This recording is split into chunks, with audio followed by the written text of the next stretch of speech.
Bonjour à tous et bienvenue sur Crypto Signal. Nous sommes le lundi 28 août, fin de mois donc, et on va aujourd'hui pas nécessairement faire de sujet spécifique. On va regarder comme d'habitude le fondamental, la technique et le sentiment pour faire une analyse de marché sur Bitcoin et Ethereum. On passe en partage d'écran.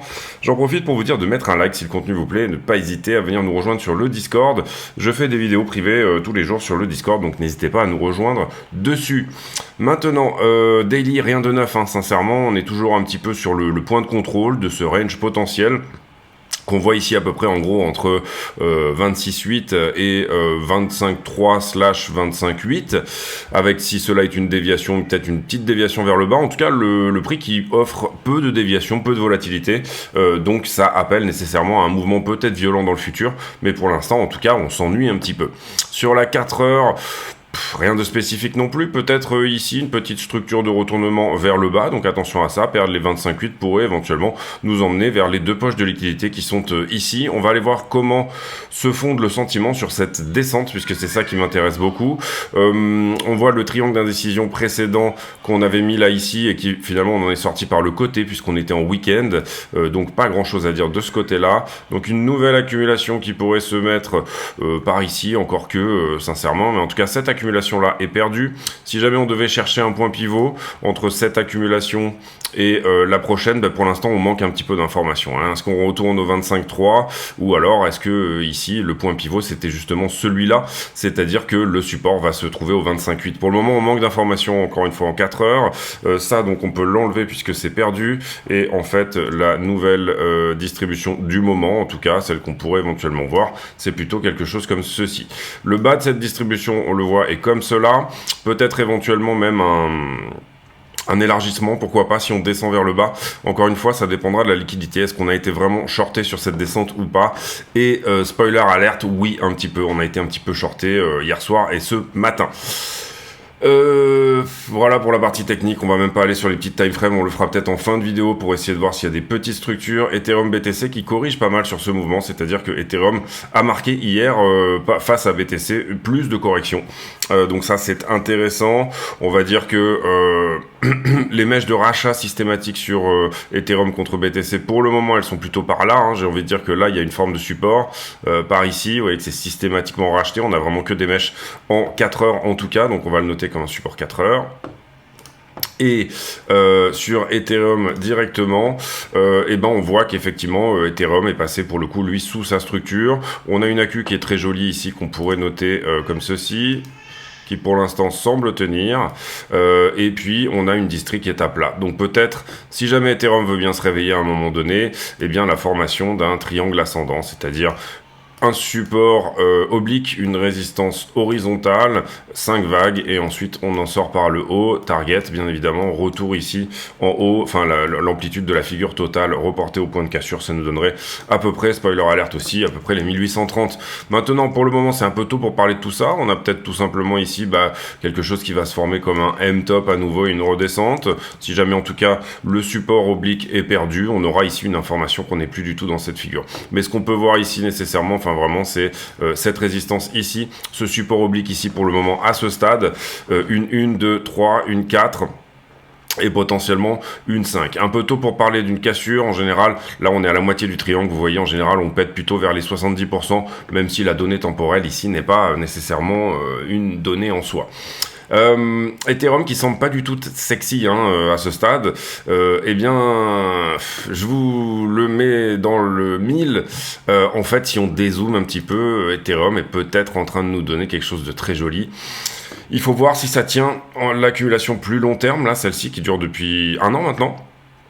Celle-ci, d'accord. Si on tient celle-ci et que on casse celle-là, donc les $2000 à peu près, 1920 je crois, 2040 pardon, très exactement, $2000 tout pile, et à ce moment-là on a cette très belle structure de retournement également, c'est-à-dire 1, 2, 3 4, 5.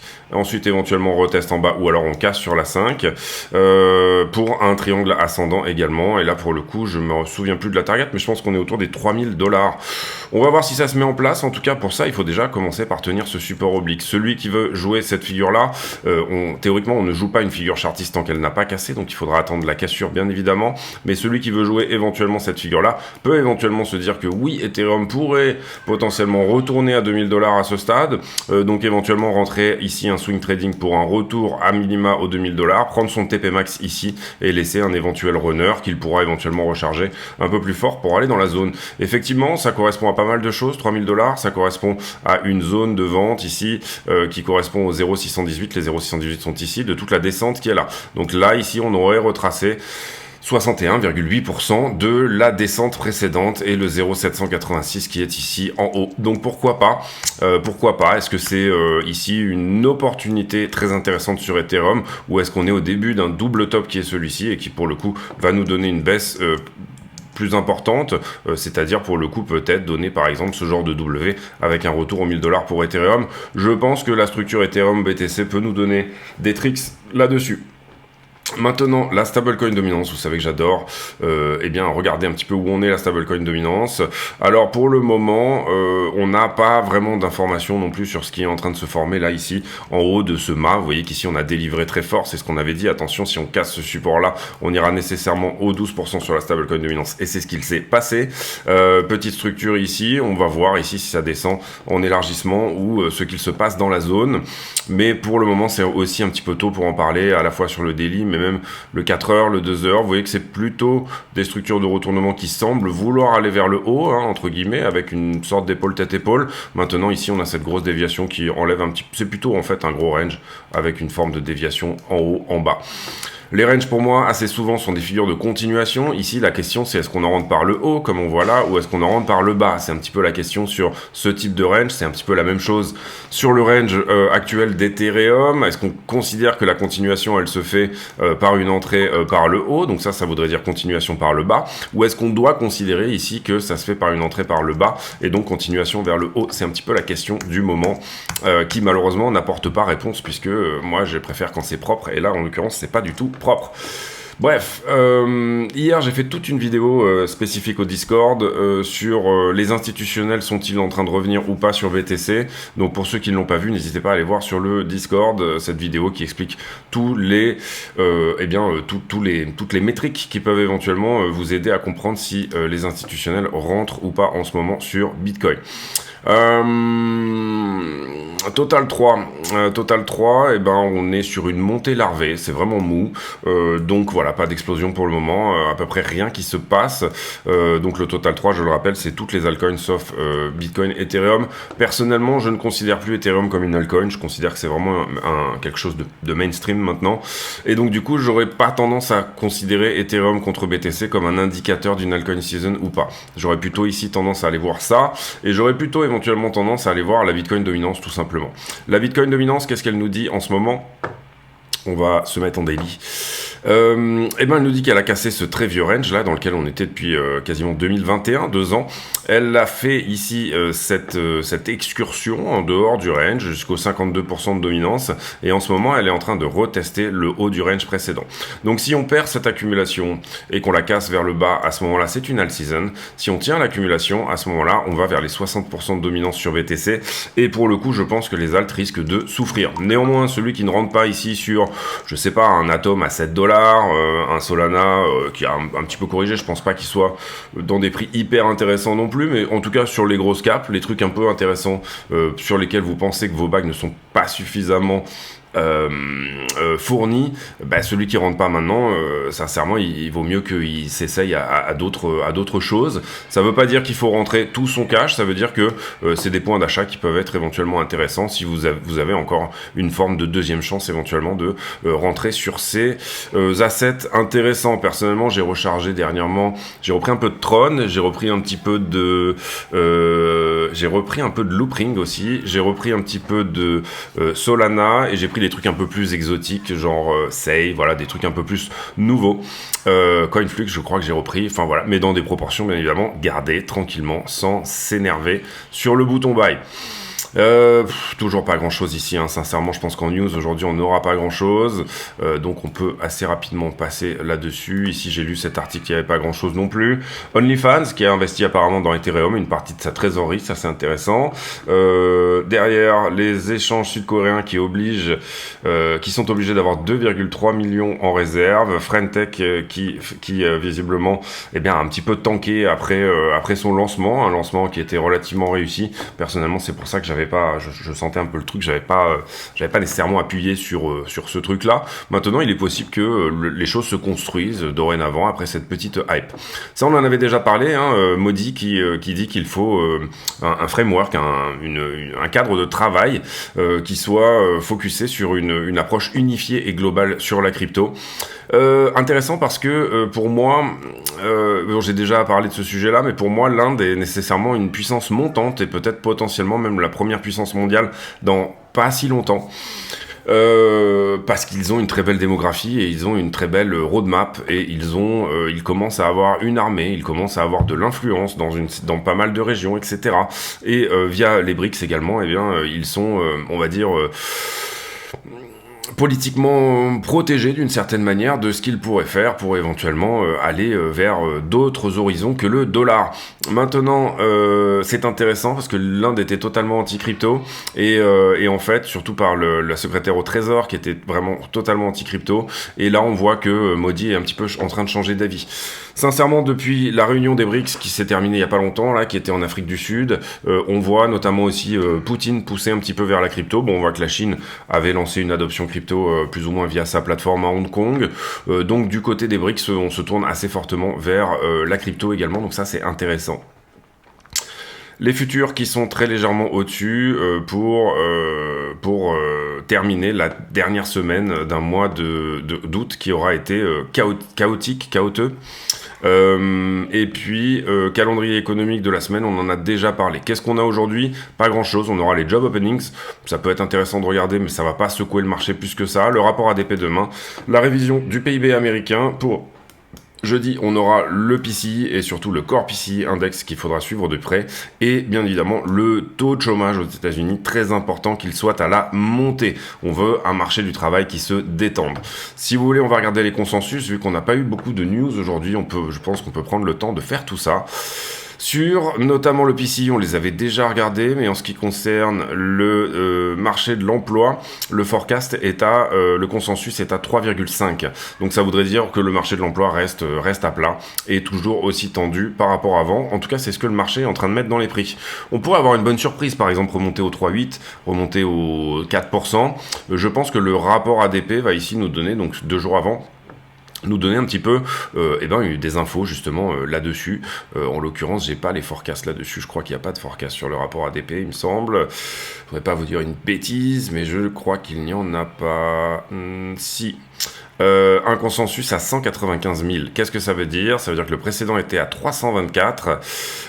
Ça voudrait dire ici que effectivement, on a peut-être 324 000 créations d'emplois. On aurait une diminution des créations d'emplois par rapport au précédent. Donc ça pourrait nous aider pour avoir un taux de chômage plutôt à la baisse. Mais si le consensus est à 3,5, eh bien il faudra pour le moment, en tout cas s'en tenir au consensus, attendre la news et voir si la news est meilleure que le consensus ou pas. Voilà pour tout ce qui est news économique, on va dire, fondamentale autour de Bitcoin. On va aller faire un petit tour sur le S&P puisque on a dit que les futurs avaient terminé plus haut. Donc on va aller sur les futurs, bien évidemment. Qu'est-ce qu'on a sur les futurs sur S&P? Eh bien, oui, c'est vraiment à la marge, quoi. Donc voilà, on est ici en très légère hausse. On va voir à l'ouverture ce qui se passe sur S&P, donc à l'ouverture de Wall Street. Voilà pour la partie. Ah oui, 2-3 petites choses également. On continue à parler de la Chine. Hier matin, donc dimanche matin, la Chine a divisé un petit peu ce que normalement vous devez payer comme droit pour le trading. Elle les a diminués par 2 pour booster les marchés. Et toutes les IPO ont été resserrées pour un temporary move, je sais pas comment traduire ça. Toujours est-il que le CSI, donc le China Index, a augmenté de 5,5% sur cette news-là. Donc on pourrait peut-être faire un petit tour. Donc la Chine qui essaye de relancer assez fort, hein, vous comprenez, malgré le fait que on n'est pas finalement si,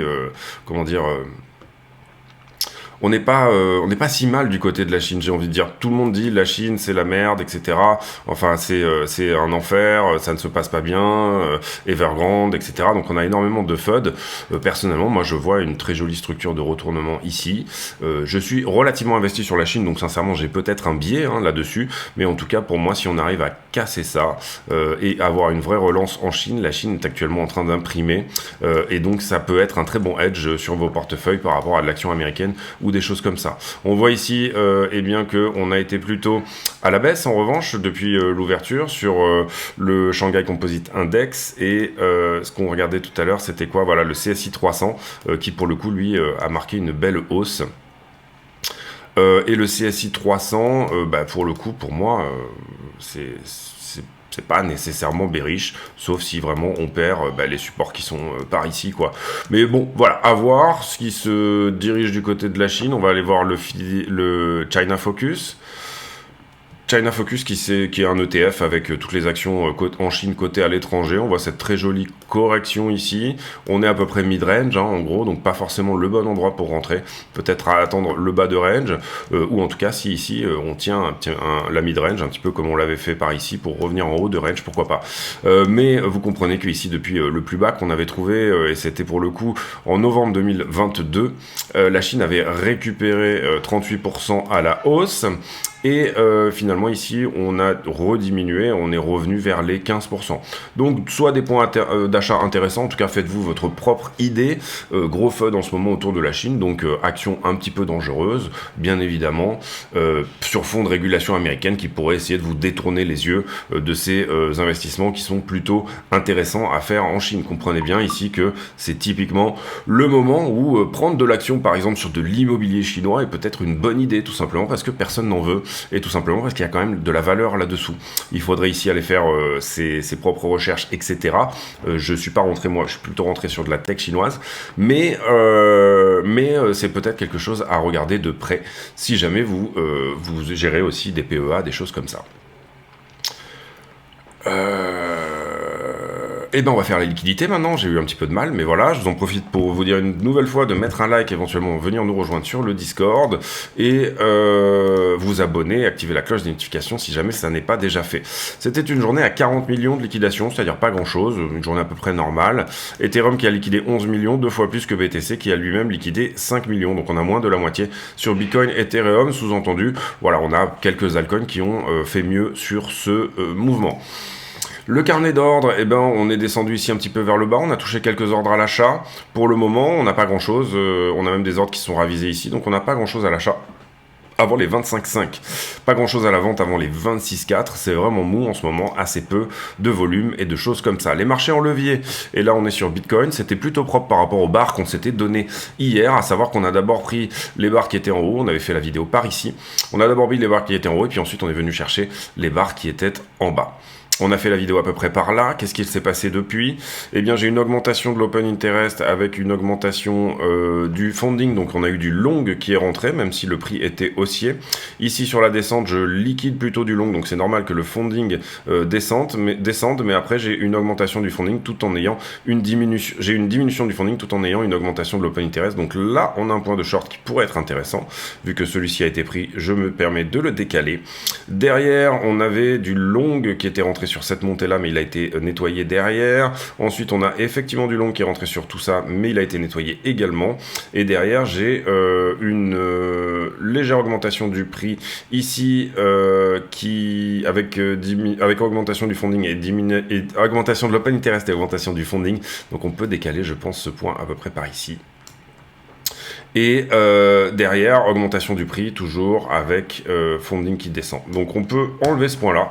Et pour le moment, on a 2 points de short en haut et ce point qui subsiste depuis désormais le 25 août en bas à 25 800. Donc voilà ce qu'on a pour les nouvelles bornes éventuellement à venir chercher sur Bitcoin, sur les leviers. On va regarder Ethereum.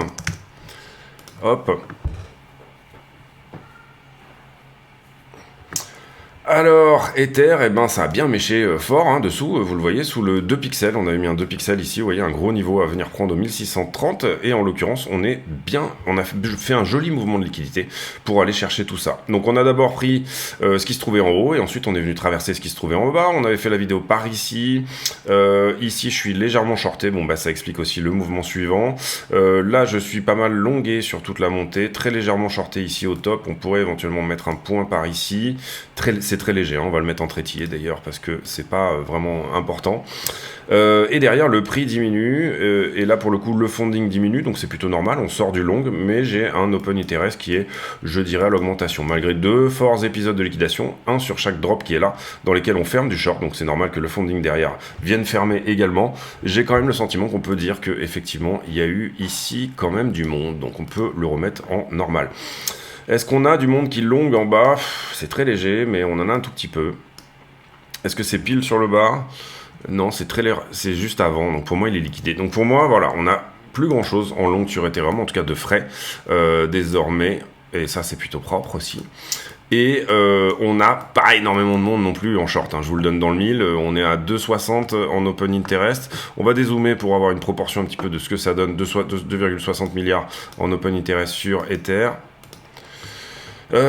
Bon, vous voyez qu'en gros, on est en bas de range. On est à un endroit où on peut accepter, et là je regarde, vous voyez, depuis août 2022, donc ça fait à peu près un an qu'on range en open interest. On déleverage quand on passe au-dessus des 4 milliards, et on vient déleverager fort. Là, vous avez compris qu'on a déleveragé très fort. Bien évidemment, il y a encore des points à prendre sur Ethereum BTC en bas. Il reste toujours des points à prendre au bout d'un moment.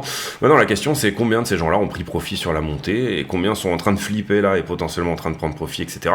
Tout ça est bien entendu extrêmement difficile à dire, mais ce qu'on peut voir éventuellement là-dedans, c'est que déjà on avait cette accumulation là, vous voyez que je vous avais mise sur Ether Perp. À partir du moment où on la perd, vous voyez l'accélération, comment elle est propre, c'est vraiment propre. Là on déleverage très fort et on revient sur le bas de range, donc c'est intéressant, vous voyez, de temps en temps de dézoomer, de se dire peut-être qu'Ethereum peut réenclencher du levier à ce stade. Le funding sur le long terme, on n'est pas passé sur des points énormes de funding négatif comme on avait pu avoir ici et comme on avait pu avoir ici. Donc est-ce que peut-être c'est pas encore le bottom, ou est-ce que tout simplement on a perdu toute forme d'intérêt ici? Vous voyez qu'à chaque fois on est quand même en bas de range également sur ces bottoms majeurs, notamment celui-ci et celui-là. Là on n'est pas massivement shorté comme on pouvait avoir par le passé. Donc est-ce que le prix n'a pas besoin d'aller plus bas pour aller plus haut? C'est une question qu'on peut se poser éventuellement. Cela dit, assez peu d'open interest, on est en bas de range, vous le voyez ici. Maintenant si je me mets en daily, on va ici pousser un petit peu l'analyse. L'open interest, c'est le nombre de contrats ouverts, vous l'aurez compris. Vous voyez que on reste quand même à des niveaux d'open interest qui étaient correspondants globalement pas au plus bas de l'été, si presque, on est presque là, oui. Quasiment au plus bas de l'été 2021. Donc en fait, qu'est-ce qui s'est passé dans le temps? Petit à petit, Ether a commencé à intéresser du monde, etc. Et les futurs, on a vu depuis le crash Covid, énormément de gens se placer sur les marchés en levier et les futurs, etc.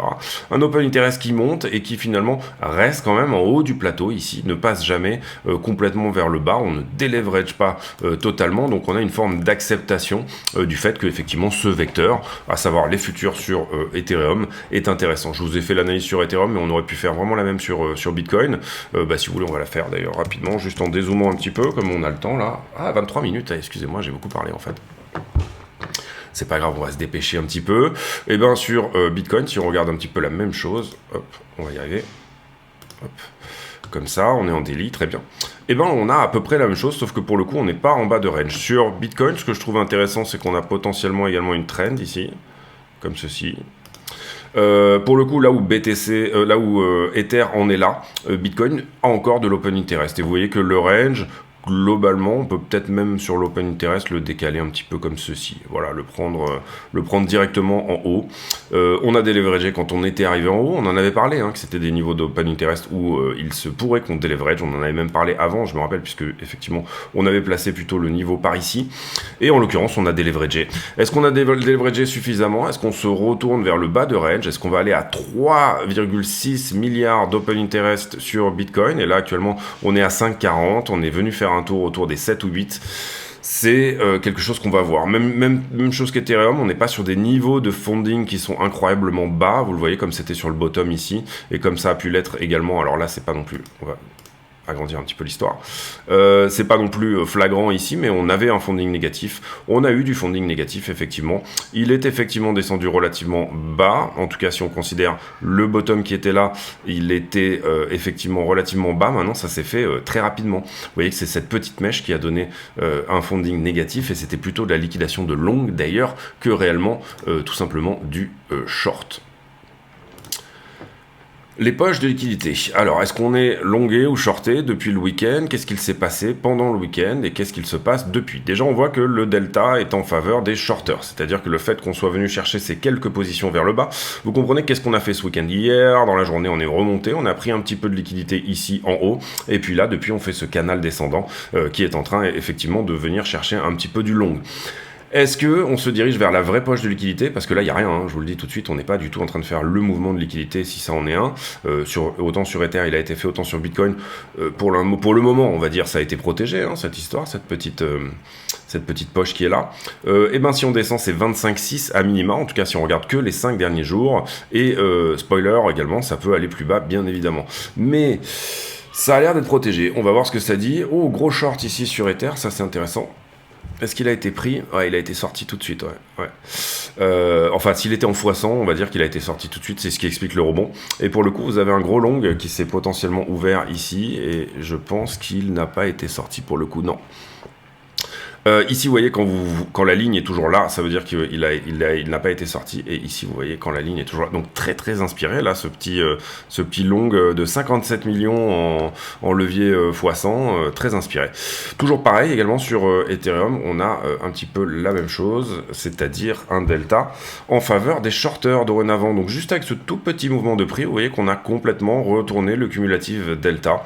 On a du gros short qui commence à s'ouvrir, mais attention, on a ce long qui, effectivement, pourrait marquer pour le coup sur Ethereum un double bottom. Est-ce que c'est une opportunité? Est-ce que ce long on va venir le chercher réellement à 57 millions, ou alors est-ce que tout simplement 57 millions en levier x100 ça doit faire à peu près 1 million à liquider, quelque chose comme ça, un peu moins. Et donc voilà, c'est intéressant à regarder tout ça. La 12 heures et le sentiment du moment. Alors, on voit qu'on est pas mal shorté dans l'histoire quand même. Ça sous-entendrait qu'il y a peut-être une journée haussière à venir. Maintenant, c'est pas non plus incroyable, hein. Vous voyez que y a à peu près un équilibre, hein, sur Bitcoin entre qui short et qui long en ce moment. Si on regarde un peu la fraîcheur de cette histoire, on va revenir sur la 12 heures en dézoomé. Et ben finalement, on va dire que les positions short sont peut-être moins fraîches que les positions longues. On rentre du long, vous le voyez, on passe dans le jaune plus tard. Donc on a été shorté sur la nuit et potentiellement légèrement longué ce matin. On va sur la 7 jours. Qu'est-ce qu'on peut voir sur la 7 jours? Eh bien, grosse poche de liquidité bien évidemment au 27, ça c'est pas une nouveauté. Deuxième poche de liquidité à 28,5 sur la 7 jours. Et par contre ça grossit. Vous voyez que ici il y a des bonnes chances quand même de venir faire un petit tour sous les 25 400. Si jamais on devait prendre du pulse pour remonter, peut-être que encore une fois le prix a besoin de descendre pour remonter et pour peut-être ensuite redescendre. En tout cas moi ça serait mon best guess. On va ici montrer du coup le scénario sur la conclusion de la vidéo. Ensuite, ici, on revient sur la 12 heures. Sur Ether, la 12 heures, et ben, on a... Oula, il y a un bug surtout. Un peu curieux comment ça s'est construit cette histoire-là. Je pense qu'on a un petit bug là-dessus. C'est pas grave, on va pas analyser une chart qui a cette gueule-là, hein. On va voir si ça bug aussi sur la 7 jours. Non, sur la 7 jours, ça a l'air d'aller. Alors, vous voyez, je vous avais dit ici, attention, sur Ether, on a vraiment quelque chose à prendre au 1610. C'était même peut-être une opportunité de short et on est typiquement venu bien les prendre. On a encore de la liquidité jusqu'à 1590 à peu près. Vous le voyez ici, les petits shorts qui sont rentrés sur ce mouvement-là, plutôt inspirés aussi. Maintenant, désormais, est-ce qu'on rebondit au 1715 ou est-ce qu'on va sous les 1600 pour Ether? C'est un petit peu la question du moment. En tout cas, on n'a pas l'impression qu'il reste énormément de longues à prendre sur Ethereum. Mais les shorts ne se réveillent pas, donc ça n'enclenche pas nécessairement le short squeeze que ça mériterait un petit peu cette histoire. Et je le rappelle, quand on regarde des unités de temps plus longues, comme celle-ci par exemple. Sur Ether, on a un truc énorme à prendre au 1920. Alors oui, on a un truc énorme aussi à prendre de ce côté-là, mais là, quand on dézoome un petit peu, alors il y a peu de gens, je vous l'accorde, qui sont encore en trade depuis un mois. Mais vous en avez qui laissent des runners courir, qui laissent ici, qui visent 1000$. Et vous avez toujours des restes de positions qui sont là. Ne vous inquiétez pas. Et surtout, tous ceux qui ont hedgé leur portefeuille ici, tous ceux qui se sont dit je vais shorter au cas où ça descende et qui de toute façon sont venus juste protéger leur portefeuille, et bien dès que ça va remonter, ils vont commencer évidemment à soit prendre leur profit, soit garder leur position pour continuer à hedger leur portefeuille.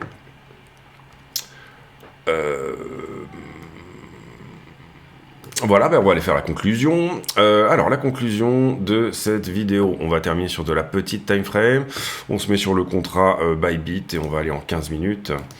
Alors, moi, quelque chose que je verrais bien éventuellement arriver, je pense que dans ce cadre-là, on va redézoomer, excusez-moi, on va aller sur du daily. Je pense que dans ce cadre-là, le bottom ici est possible. Mais je pense que on a peut-être besoin de réveiller un petit peu le marché, et pour le moment ça n'a même pas été le cas sur cette bougie. Vous voyez que l'open interest ne revient pas, donc il va falloir de la volatilité pour éventuellement revenir. Donc deux scénarios à partir de là: soit on fait ici un Bart Simpson et on redonne de la vol, ou on fait rentrer pas mal de longues sur un mouvement de retracement haussier. Ici tout le monde y croit, tout le monde dit c'est bon, ça va à 32, et en fait finalement on se retourne et on vient faire un double bottom ici. Ça serait mon best guess, vraiment.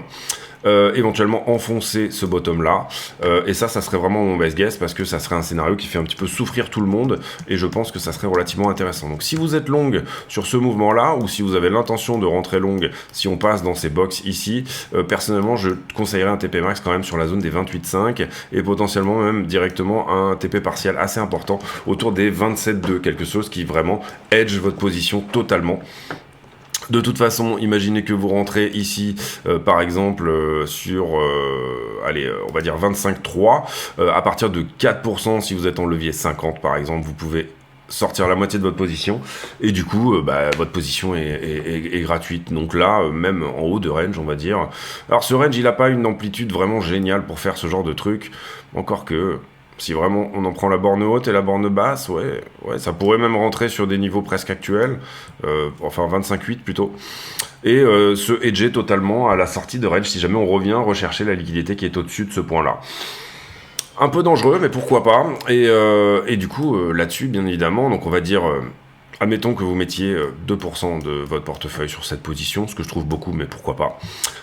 Ici, vous sortez ici, donc vous avez 4% de hausse, vous allez sortir 50% de votre position. Vous êtes en levier 50, donc c'est la totalité de votre capital de trading ici qui est en fait c'est vos 2%, hein, ce que je veux dire c'est vous jouez vos 2%. À 50%, donc à 4%, là vous faites la culbute, vous sortez la moitié. Une fois que vous avez pris votre double, comprenez que 4% fois levier 50, ça fait 200%, d'accord ? Donc vous avez doublé vos 2%, et là ça vous permet tout simplement de sortir ces 2% là, et puis de le laisser courir. Si jamais vous allez à la liquidation, vous aurez fait un break-even, vous n'aurez rien fait. Si jamais le prix va dans la direction que vous vouliez, et bien à ce moment-là, vous avez une position gratuite. Voilà un petit peu l'idée de ce type de... Moi, très souvent, je dérisque à 2%, c'est-à-dire que je sors 50%, donc je dérisque la moitié de ma position, c'est-à-dire que du coup, je suis rentré avec un risque à 2%, et finalement, je n'accepte, au moment où je dérisque, je suis sur un risque à 1%, vous l'aurez compris, j'espère que vous avez compris le mécanisme. Voilà, ce genre de choses peut vous aider, de toute façon, à éventuellement prendre des positions. Vous pouvez rentrer à 10% si vous voulez, mais le problème, c'est que vous n'allez pas durer longtemps dans le business si vous faites ce genre de move, où vous mettez 10% en levier 50, dans des positions. Vous allez avoir peut-être 3 coups de bol à la suite, puis après je vous conseille tout simplement d'arrêter le trading. Voilà, si vous avez ces 3 coups de bol à la suite là, je vous conseille vraiment d'arrêter, parce que vous allez fumer votre compte avec ce type de stratégie. Voilà, c'est tout pour moi. J'espère que cette vidéo vous a plu. Si c'est le cas, vous voyez, on a fait un petit peu de trade management à un moment donné aussi, un petit peu de risk management en tout cas. Ici, pour moi, encore une fois, je vous ai donné mon scénario privilégié qui serait un rebond au 28,5. Ça fait quelques jours que je commence à le défendre. En tout cas, à minima au 27.2, et le fait que ceci tienne. Ça pourrait également enfoncer, il suffit d'un FUD, il suffit d'une faillite, un truc, une news, une sale news, voilà, quelque chose qui permet au prix d'enfoncer et de faire gagner bien évidemment les bears. Pour moi, j'aurais tendance à défendre ma position quand même à minima jusqu'à 25 là, dans cette idée-là. Donc, c'est-à-dire que là, sur ce trade-là, j'ai un prix de liquidation à 25.2. Je suis prêt à rentrer un peu plus pour essayer de tenter juste le fait qu'on prenne cette liquidité. Est-ce que la liquidité a bougé ou pas? Oui, on l'a vu. Vous voyez qu'ici, on a renforcé un petit peu cette zone-là. Donc, on a un peu plus de liquidité. Pardon. On a un tout petit peu plus de liquidité ici en bas, donc on va la mettre un petit peu plus comme ceci. Pour garder les proportions quand même, on va aussi augmenter celle-là puisqu'elle est plus importante, d'accord. Ici, on a un petit peu plus également. Voilà, et... pardon, ici on a beaucoup plus en fait. 27.2, oui, c'est ça. Ici, on est quasiment monté au niveau de celle-ci en fait, hein. Et là, pour le coup, celle-ci est un peu moins importante que celle-là. Voilà, donc voilà un peu l'idée. Vous voyez ici l'opacité. Ça vous donne un petit peu une idée également de ce qu'il se passe. J'ai pour habitude, en fin de vidéo, de poser une question à la con, c'est-à-dire une question qui nous permet de converser de choses et d'autres, mais qui n'a pas en général de lien spécifique avec le Bitcoin. Bah tiens, on va parler de téléphone aujourd'hui. Est-ce que vous êtes plutôt Apple, Samsung ou Huawei ou Oppo ou je ne sais quelle marque? Dites-nous-en un peu plus sur votre téléphone. Belle question à la con aujourd'hui, mais voilà, c'est le principe, c'est le concept. Je vous laisse là-dessus. J'espère que cette vidéo vous a plu. On se retrouve demain. D'ici là, portez-vous bien. À très bientôt. Ciao.